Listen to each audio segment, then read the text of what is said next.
and obviously Reece James right back, and then Caicedo in the midfield. Yeah, it ain't about that. Like, and when these players are bonded, the thing I learned for today, we could have won 4 or 5-0. Colwill was absolutely disgraceful today.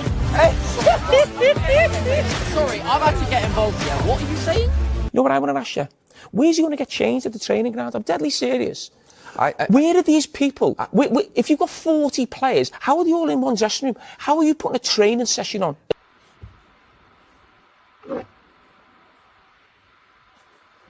Let's be honest here.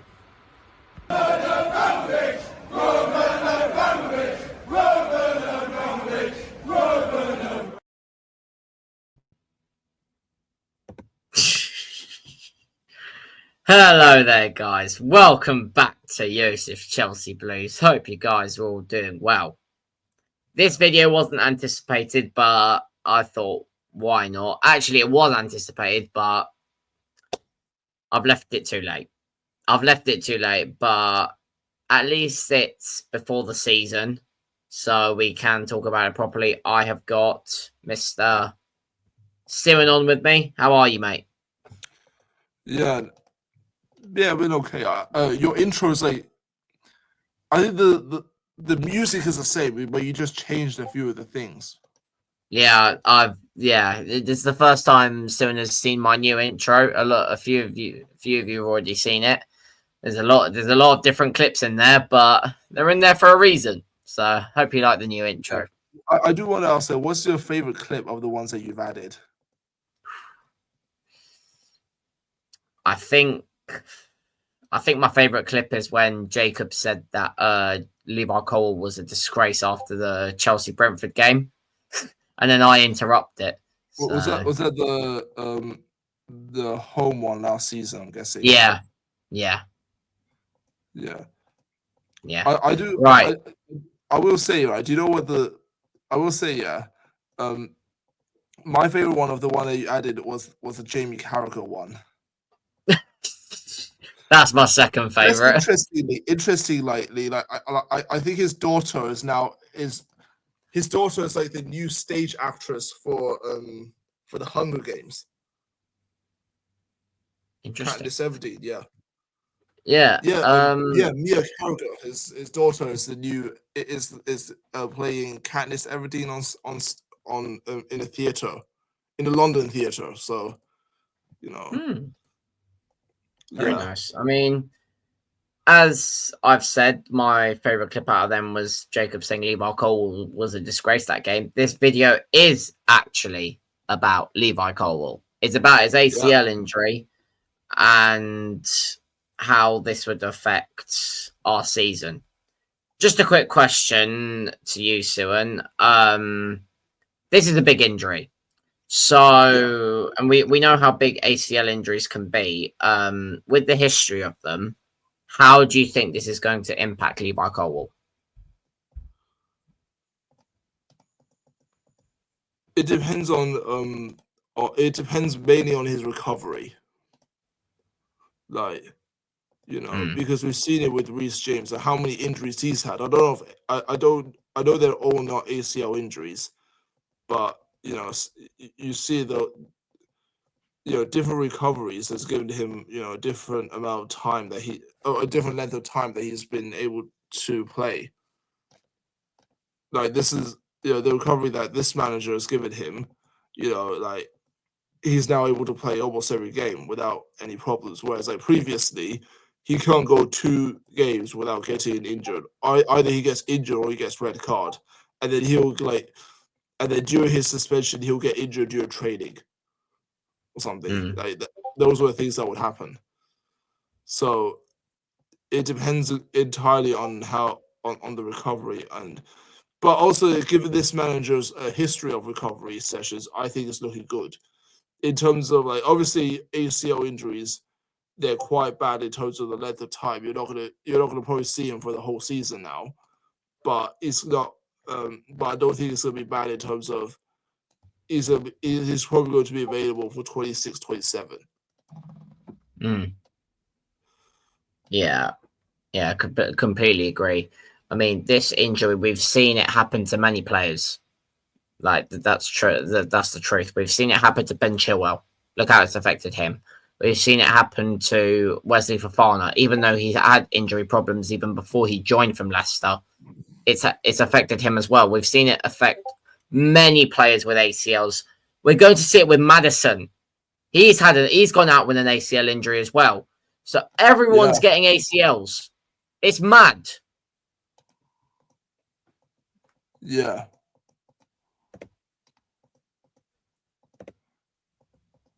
Yeah, like didn't Saka also have an ACL as well? He didn't have an ACL. He had some muscular problem, I think it was. Yeah, that was something. Okay, that was something else then. Never mind. Yeah, I'm just gonna get the actual news up here. Yeah, Levi Colwill news. Chelsea confirm anterior cruciate ligament injury after defenders suffered surgery. Injury, sorry. He had surgery to get this over the line. He's had it already. I mean, yes, he has. The Chelsea official app confirmed it that when they put the update about Levi Colwill, they said, "Oh yeah, he's had surgery. He's now rehabilitating now." The thing is, we didn't even hear about what the injury could have. We didn't even hear about what the injury could have been. We heard that he was probably going to be out for a little bit, like maybe a few games. But we don't even know how he got injured. Like, did he get it was in training. It was the first session back, because I've actually got and he'll be watching this, I think, when this goes out. They know who they are, but they've met Levi Colwill. I've actually got a mate who's I think you've been on stream with him, Siwan. Do you remember a guy called Leon? Yeah, I remember him. Yeah. Him and his uncle have met Levi Colwill before, and they his uncle literally saw Levi Colwill a couple of days before he had his first training session back with Chelsea, because he owns like a club, like a small club in I think it's Southampton or something. I think so. Like his uncle, Leon's uncle owns that, or is it? Colwill? Yeah, Colwill owns the club, in the little club in Southampton. I think it's where Levi Colwill started playing or something. And then, his uncle, and his uncle met him there. Wow, so he's the club owner. Yeah. His uncle met him there, and he was like, "Well, Club World Cup champion, Conference League champion. How do you feel?" And obviously, Levi Colwill saying, "Mate, it's amazing." And yeah, we've got training to get back to soon. And let me look up his. Okay, so I've just gone onto his Instagram. Let's see if he put out a post about something. Like maybe he said a few words. No, I'm not sure if he did actually. No, he hasn't. He actually hasn't. Yeah, I mean, it's a devastating injury. No, because I was hoping he'll say something like, I've had a successful surgery. Thank you for everyone for being here and all that stuff. Like, I was hoping he would make a post like that. I wanted to see if he did, but he hasn't. Yeah, I mean, we never wish injuries upon anyone, really, even if it's like Bukayo Saka or I don't know, someone like any rival player. We never wish them to get injured, really, do we? No, I never wish a player to get injured, because it's for them, it's like, this is their career. Like, it's like, if someone tells you, it's like if you're, so something happens to you, like someone wishes something to happen on you, even if it's not your career, like even if it's on your personal life or that and everything. Like, imagine someone basically saying, like, they wish you the worst when you're doing your job. Like maybe they'll say, we wish you get fired for something, and then it might not be because of something happened. We wish you get laid off. Like, that's what wishing an injury is not like. That's just not something I do. Yeah, definitely. Like, now we get on to like the main bread and butter of this video. Is this injury season defining or not? Do you think this affects our season, Suan? I don't know because I don't know what the club's going to do. Because Maresca said that he wants a new centre back, but I don't know if the club's going to get him that. But the club might get him that because the club really likes to back him. But I really don't know at this point. I mean, because they were brief saying like, you know, right after he got injured, that you know the club isn't looking for an emergency replacement. But then Maresca came out like I think it was I don't know if it was the match against Milan or by Leverkusen. You know, he said, you know, I want a new centre back. So we'll have to see. Like, it depends on if he gets that, and also if he doesn't get that, right? Remember when I said Hato is going to be filling it with Cucurella? Well, if that's not going to happen, that means Hato is now going to be playing centre back. Yeah, although I do want to ask you one. I do also want to ask you this question, right? Yeah. How would you feel if like Badiashile was to fill in for a game? Not a long term, but for a game. Depends what game it is. The main centre backs and the Badiashile as a replacement. It depends it depends what game it is. Obviously, Tosin and Chalobah are going to be the main centre backs now, from what we've seen in pre-season, most likely. Those should be the main. Let's say you played against let's say you played against Sunderland, and then you have like a midweek Champions League tie or something, and then then Badiashile and Wesley Fofana would probably come in for that. So Fofana, I do want to ask, like, do we know what's happening with Fofana? Like, is he available? For Fofana, Maresca said he could be available for Palace. That's all we know. So, because I watched part of the Milan game and I saw Chalobah come off for an injury. Right. Do we apparently I do. Like everyone saw, I was at the game, and if you didn't see on the thumbnail, I actually met Chalobah. I actually met him. He was driving past.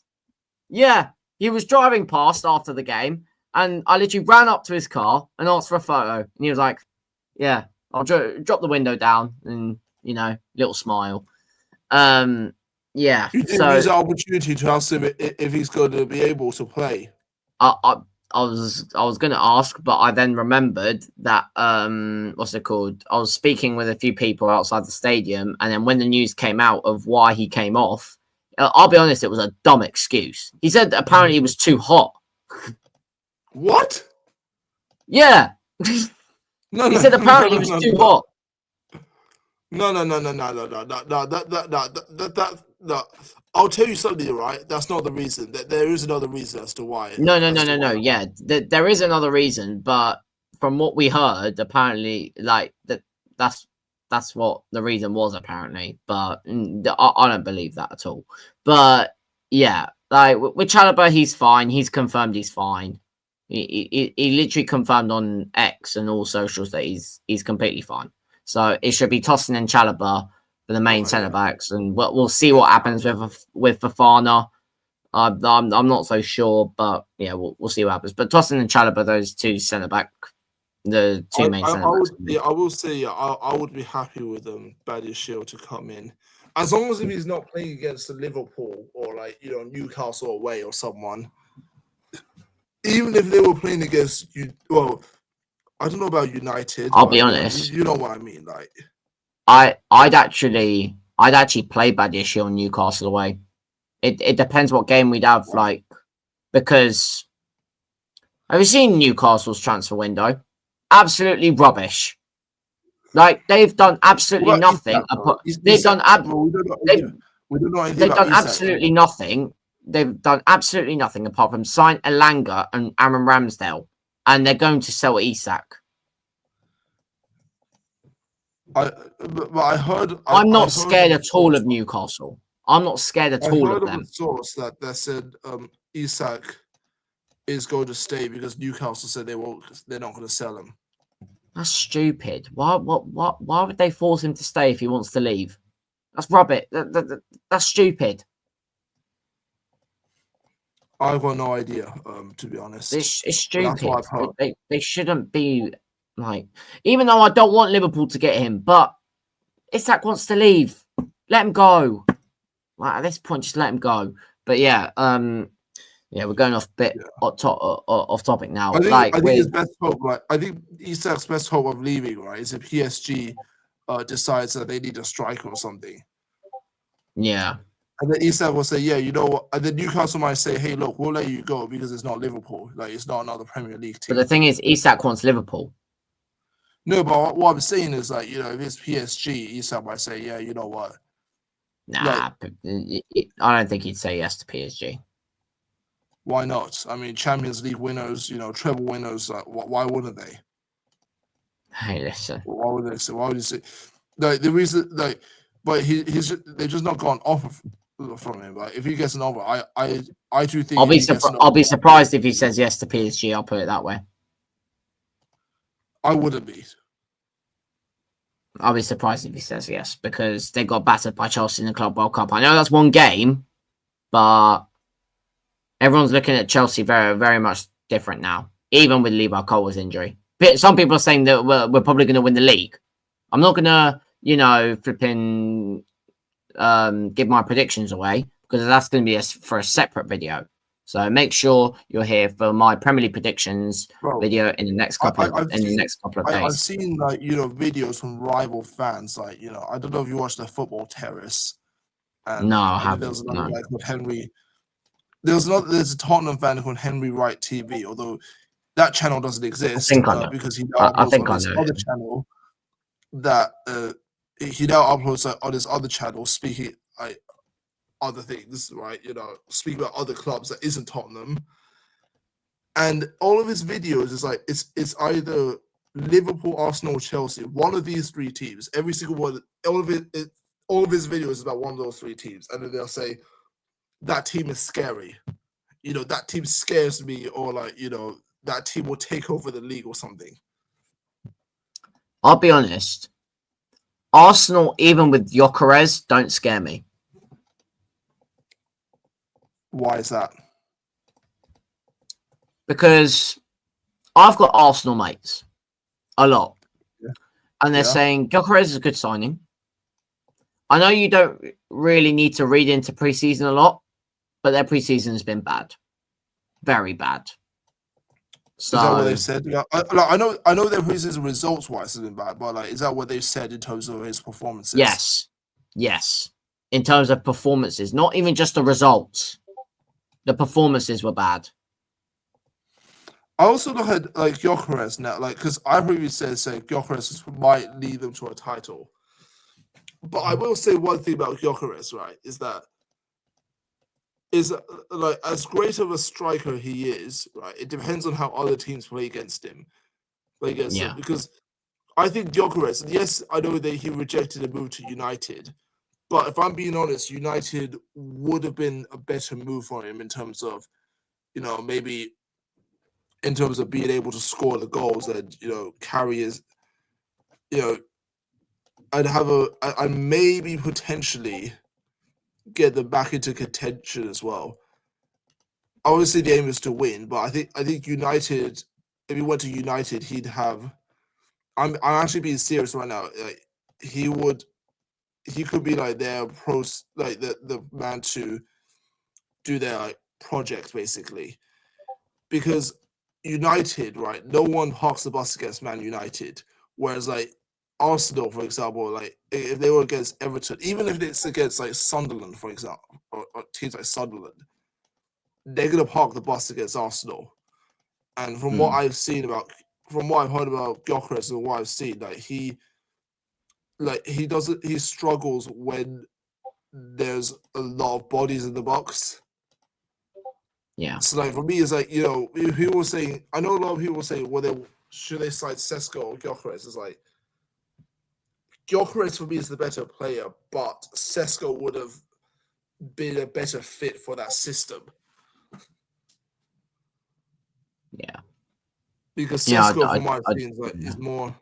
Yeah, he's taller. He's able to win the ball in the box a little better. I think Gyökeres, there was a stat where he scored like 4 goals from headers in his career. Okay. Yeah, I see your point there. To be fair, I mean, yeah, with the striker situation with Man United and Arsenal, like. But anyway, what I'm trying to say done. about this, right? About what I was trying to say is, everyone is making videos about this team being scary. Like, even if it doesn't scare them, like they do this just to get their views and everything. Like, that's what a lot of people do. You remember Rory Jennings, right? That's what he does. We all remember that Haaland hot take he had on Saturday Social. Flip, you know. I will say, yeah, he absolutely cooked Jamie Carragher the other day. I'll be honest, I didn't see that. Because Jamie Carragher said something about the manager calling the Club World Cup a joke, right? He said no. He called the match against Benfica a joke because the player was suspended and all that. He called that a joke. He didn't call the tournament a joke. Flipping out. Right. And then he coaxed him saying like if Liverpool won that competition, if you were playing in that, like you would want to win it. Well, yeah, of course. Because he asked about how Jamie Carragher felt when they lost the final in 2005. And Jamie Carragher admitted that he that was quite hard for them. Yeah, but let's just get back on the topic now. What do you actually think about this? Like, and what do you think needs to happen now? I'll be absolutely honest. When this news first came out, I was distraught. I was like, okay. And I was like, end the season, we're finished. But then I remember, we've got Tosin, we've got Chalobah. Those are our starting centre backs when Levi Colwill's out. Then I remember we signed Joel Hato. He can play centre back as well. So he can be cover for left centre back. As well. He can be cover for left centre back. So can Badiashile. And we've got Wesley Fofana cover for right centre back. So technically, it's not the end of the world. But if we were to go out and sign another centre back like Mark Gurhey, for example, I would welcome that. Yeah, that's what I'm saying. I want another centre back, basically. Like I don't even like. Here's the thing, right? If I'm honest, I think we needed another centre back anyway, even with Levi Colwill's injury. Like even if he wasn't out. I said about remember, I said with the Xavi Simons, I was like, Xavi Simons and Garnacho. It's like even about Garnacho, I wasn't saying like I wasn't one of those no to Garnacho. I was more, if he could come in, maybe do a job from the bench and everything. That's what I'd want him to do, really. Yeah. I'm not, because that's the one thing he is good at. I mean, we've seen him like cook from the bench basically, but he's really bad when it comes to like he can't start games. If he starts a game, that's when he's bad. And also like when you get to the end of the game and you might need a goal, sometimes you need a player that will just say, I'm just gonna take a risk because remember when you were saying like we were saying this about Sancho, Madueke, and all that, like they just wouldn't shoot. Garnacho will at least shoot. Garnacho will shoot. We've seen opportunity. Right? We've seen it happen so many times, and I know he probably won't do this sort of goal, but we all remember his overhead kick against Everton, don't we? Yeah, like that's what I'm saying. Like he will. That's the one thing about Garnacho. It's like he will shoot. Like when there's he will create moments like Sancho created moments. I had this debate with Jacob on the channel If you guys want to check out that Alejandro Garnacho debate video with me and Jacob, you can check that out. Like I kept on making the point with Garnacho. We've got to remember he's in a bad Manchester United team who just finished 15th. We have to remember also, when players leave Man United, what do? Cook. Exactly. Look at what Anthony did when he went to Real Betis. Obviously, he didn't do anything against Chelsea in the final. Just leaving Man United, right? Remember the Europa League final when he was dropped to the bench? Look at what he did when he came on. He didn't score, right? But the amount of chances he was creating, the amount of shots and forcing Vicario to big saves since he came on, that was insane. He didn't. What's it called? But back to my point now. With Anthony, he didn't do anything against Chelsea in the final of the Conference League, but in most of the campaign when he was at Real Betis, he was cooking. Yeah. Here's another example. Not only that, he's also the type of winger that you're also missing as well. We have Madueke. Well, we had Madueke. We have Neto who you can cause havoc. We have maybe Simmons who might be able to do the same, but I don't know about Simmons, right? But Neto isn't a winger that shoots often. None of the other wingers that you have, right? Even when Madueke was here, he never used to shoot. At least Garnacho will do that. Maybe he'll go into row Z, right? But at the very least, you took a shot. Yeah, definitely. I mean, we've also got. People will say, "Oh, but it didn't change the scoreboard." It's more the intent I'm looking at, because yes, this one doesn't go in. Maybe the next one might go in. But if you take 10 shots, right? Unless if it's poor, unless you're shooting for no reason, one of them is going to go in. Yeah, definitely. We've got also that's the thing. You've look also at Jadon Sancho, the shot he took against Ipswich, right? He takes He takes that shot 10 times. Yeah, he probably scores only 9 of them. No, he probably only scores 1 or 2 of them. Yeah, but if you keep taking that shot, as a team, you keep shooting. Even I think Neto and Palmer and stuff were taking so many shots. Look, one of them eventually went in. Yeah, definitely. So that's what I'm looking at. We've also got we've also got to remember, like I said, Anthony, he was cooking at Real Betis. There's a situation with Rashford as well. When he went to Villa, he did better than he did at Man United. We'll see how he does at Barcelona on loan. Scott McTominay, he's another one. He went off to Napoli, and he's been nominated for the Ballon d'Or.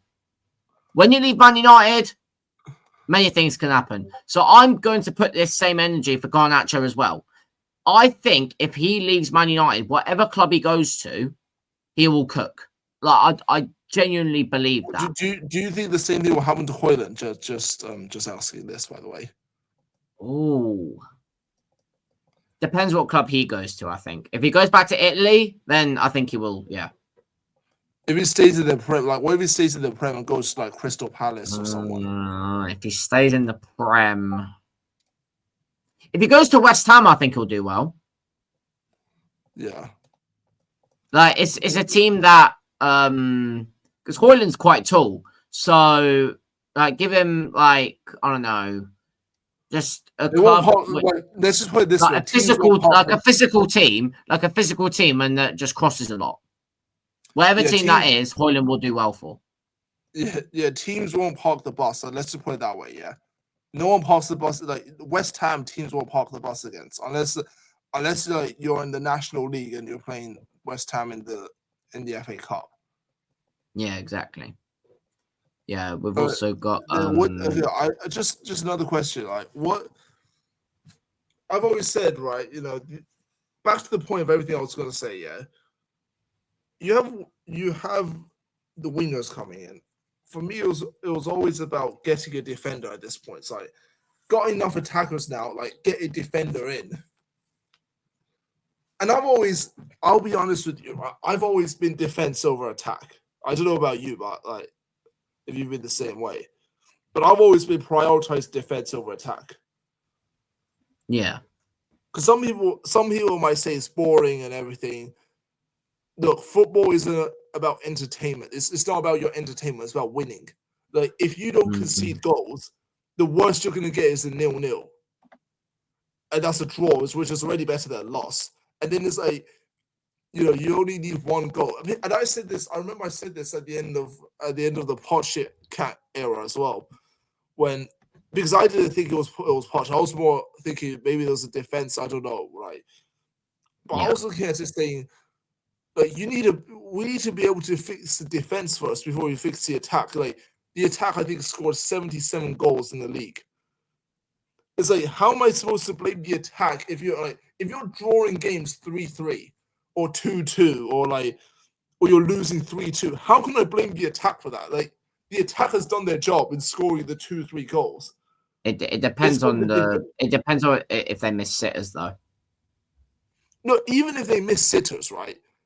You're not going to go into every single game because conceding, like, you're not going to go to every single game scoring like 3-4 goals, basically. Yeah, even if they miss sitters and it's 3-3, right? I'm still not going to look at the attack that much. I'm still going to say, look, right? Yes, you could have scored the fourth one, right?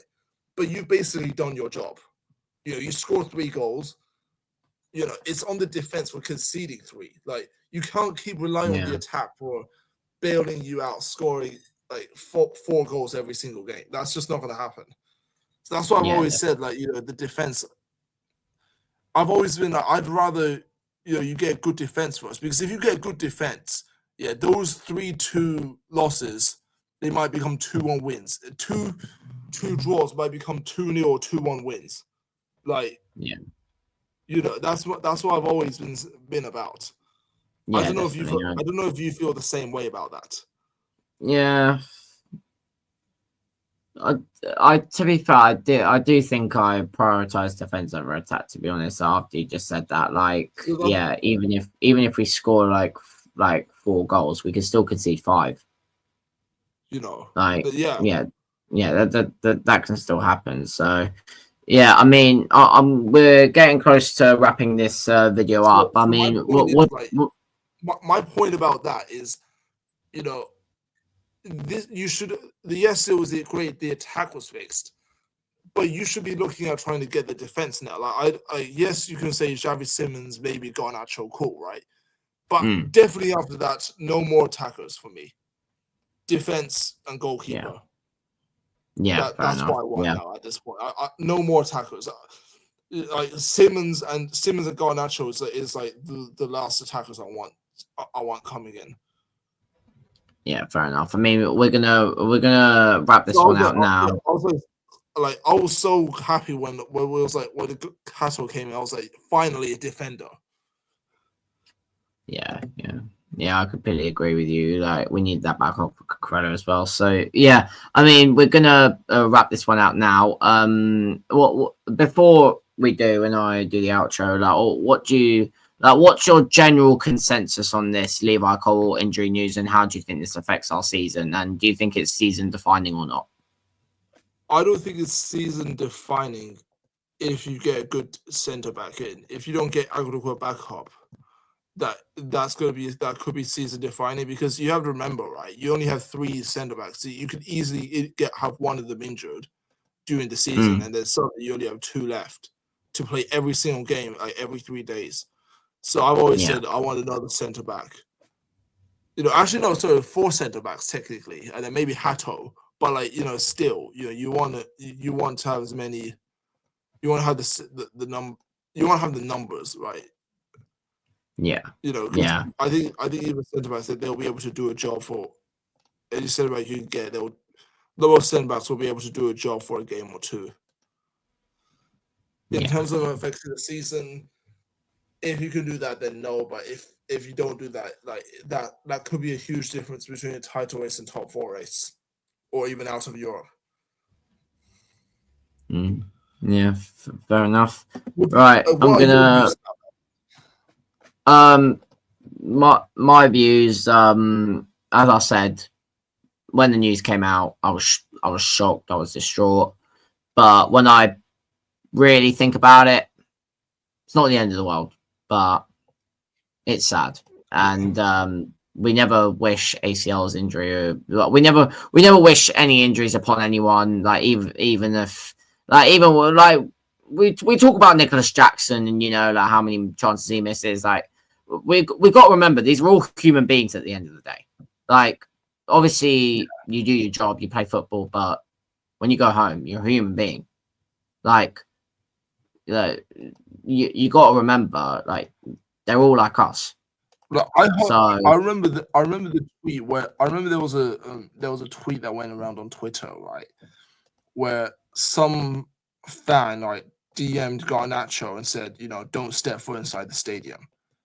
I look at that and I'm saying, like, I don't agree with. I think this person is a disgrace for putting that tweet out, like for putting that DM out. I mean, whether you rate Garnacho or not, that's a different story, right? I don't care. Like it's not about like if you rate him or not. It's about putting out that message saying, don't come in here. Like basically saying that if you sign for us, right, you're not going to be welcome. I just don't agree with actions like that. Even though that's not an injury per se, but that's like just as bad as wishing he gets injured. Yeah, definitely completely agree. Right, we're going to round this video out now. Thank you very much for joining me soon. It's been a pleasure, mate. No problem. Yeah, thank you very much. But before we round this one out, I'm just going to mention, as we were talking about Garnacho in this video, make sure you check out that debate video with Jacob. I think it was about a couple of weeks ago that we did that. So make sure you check that out. That's going to be it. Thank you very much for watching. Make sure you smash that subscribe button if you're new around here. Smash the likes. Turn that bell notification on so you don't miss any great upcoming content. Make sure you follow the socials on TikTok, Instagram, and X. USA Chelsea Blues and all. Hashtag road to 400. We are only about 13 subscribers away. We can get that soon. Don't you guys worry. Road hopefully I think you'll get that by tomorrow, to be honest. Hopefully by the September international break, I'd say we can get to your 500, which is the first step of your monetization. Hopefully. Well, we'll see. How many? I'm not going to ask this on stream. Yeah, but we can. I think you also need to have watch time, don't you? Yeah. We're not gonna get into all of that, but yeah. Thank you very much for watching. I will see you guys tomorrow in a bit. Up Chelsea, and we're out. Peace.